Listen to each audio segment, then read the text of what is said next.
Hi guys, after 2 weeks of talking with customers, there's a lot of cool stuff that I want to share with you all. So let's just jump right into it. First off, what is Planckie? In earlier pitches, I've referred to Planckie as fitness tracker. I've sometimes referred to it as the app that provides users with content. The reason was this. That's what the app does right now. It has a tracker built in. It provides content. But we have to start talking about the future of Planckie, which is what it's intended to do.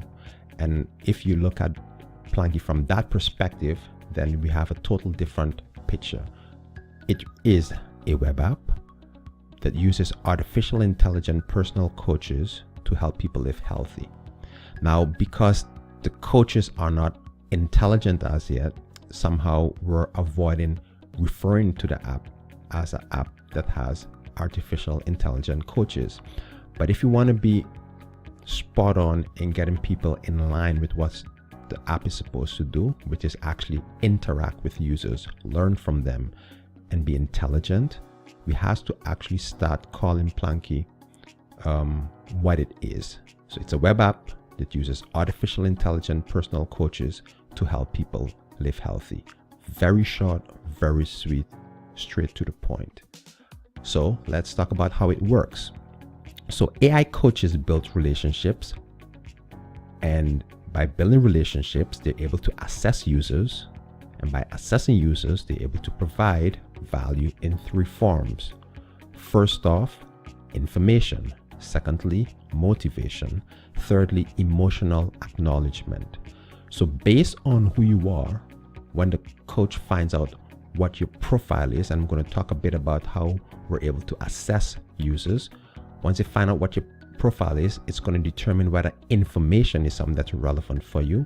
When I say information, you could think about the way your body works. You could think about certain types of diets. You could think about statistics, right? So information in the broadest sense, and motivation in the broadest sense, and emotional support also in the broadest sense. So this is how the app works. Very simple. It assesses users, and after the assessment, it provides them with the right type of value. So who are our customers? Well, I would like to categorize our customers for now into 3 groups. The go-getters, these are people who cannot afford to live unhealthy, right? So think about someone who is starting a startup and has to work like 60 hours, 70 hours a week, nonstop, running around the country, all over the place. They have to be high energy, and these are called the go-getters. But high energy could also be someone who just had a very serious emergency health issue and decides to turn their life around and just live healthy from now on. So these are people who just choose not to play with their health. They take it very, very seriously. They have to be in top shape. They're probably salespeople. They're probably executives that are traveling, and they just have to be sharp and on point nonstop. So these are the go-getters. Then you have fanatics, and those are just people that love to read blogs. They like to read books. They like to read the ingredients on certain foodstuffs in the store. But it could also be fanatics of sports, right? So they're really into something. So if you're a fanatic and you're also a go-getter, then you're going to fall into the category of go-getter. It supersedes fanatics. So fanatics aren't necessarily high-paced people. It's just people that just really have an intrinsic interest and love for healthy living, or the topic of healthy living, whether it's yoga, mindfulness. They just like that type of stuff. Third group, that's minimalists. So these are the people who want to do the bare minimum to stay healthy and fit. So let's sum it up. What are we good at? What are we number 1 at? We're actually number 1, better than any other app. This is what we're supposed to be able to do. Categorize people into useful groups, and then deliver value during dialogues. That's it. I'm going to skip through this a bit quickly because we already know how this works, but the reason I'm showing it here is to give you an idea of why it's important. So it's about building trust, because you're going to be building a relationship with these individuals. So seeing your time with the same time as the coach, right? Nighttime, daytime, that just gives the feeling that the coach is in your vicinity, that he or she is nearby. Same thing with the weather. he or she is nearby. It's written by you, it's written by them. It's not someone in some other country far away. This really helps to build trust. Even the videos and the media that you're seeing in the background, right? If you create an account with Facebook and it imports some of your videos, some of your favorite music, some of your favorite books, that once again builds a level of subliminal trust where you're able to see, hey, this person and I share the same interest. And that's a really cool thing for the relationship with the AI coaches. So we're gonna now skip through and talk about some of the conversations that's on Planckie, but more importantly, why these elements exist. So you all heard about the New York story, right? The New York story is very simple. You decide to go on New York for vacation. When you log into the app, the coach says, hey, cool, man, I'm checking in at the hotel next door. So let's still have our coaching session later tonight, right? So the coach just starts his dialogue to let you know that he or she also took the trip to New York with you, and they're still accessible for the coaching sessions. So that's pretty cool. That's the first thought that comes to someone's minds. But then the coach continues to have a conversation with you to ask you what you're going to be doing in New York, and it could be shopping, it could be visiting museums, and it could also be clubbing, hardcore clubbing. Now, as simple as that sound, during this casual conversation, we're getting some very, very crucial information to build the profile of the user.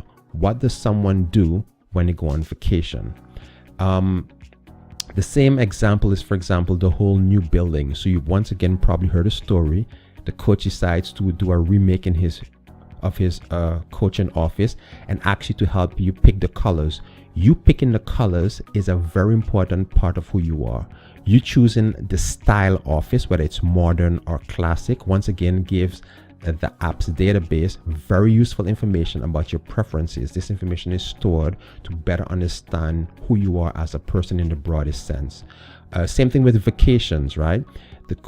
At some point before the summer, the coach could have a dialogue with you just to see if you're up to vacation in the summer, and then could proceed to ask you whether it's skiing vacation or outdoor. Once again, all this information is about building the profile and understanding what the person is really liking. Mother's Day, great example. The female coach is going to tell the user, hey, for Mother's Day, I'm going to be away for a couple of days with my kids. So another coach is going to be taking over for you. And if you are a female as well, the coach is going to ask you what your plans are for Mother's Day. It could be based on the answer, it's going to turn out that the female user is also a mother. Why is this important? Obviously, if it's a mother, the coach would like to know this because in the future, we could also be giving users content for families, for kids. So over time, the app really is able to have very fun, casual conversations that helps them learn about who the person is that they're actually talking to. Your birthday is a great example, and the coach's birthday, right? So here's the setup. 3 weeks before your birthday, the coach say, hey, next week is my birthday and I'll be doing X, Y, Z. So he's sharing with you what he's going to be doing for his or her birthday. Now, one day before your birthday, the coach is going to also ask you, hey, what's your plans? Based on that dialogue, we're going to find out that you're an intrinsic type of person. So you don't really have a bunch of people coming over for your birthday. You're not really celebrating it. And this is a very important part of your personality, is part of who you are. Over time, we're going to kind of validate these findings by asking different questions. So it's never going to be one single piece of information that's going to build your profile. It's going to be a sum of multiple conversations and dialogues, very fun, playful dialogues over a period of time that helps the coach build this profile of who you are as a person and then provide you with the right type of content. So let's move along and go to the second type of content of conversations, which is where value is actually created through the information, through motivation, by providing emotional support. So to sum it up, the coach does two things. It assesses who you are, and it does that through these casual conversations. And after it assesses who you are, it's able to provide you with information or motivation or emotional support, or all three, to help you reach your health goals. It's that simple. So let's move along. Let's talk about the difference between Planckie and fitness trackers, because Planckie does have a fitness tracker built in. The reason is this is very simple. We're not planning to have someone track their health for the rest of their life. I personally think it's extremely boring.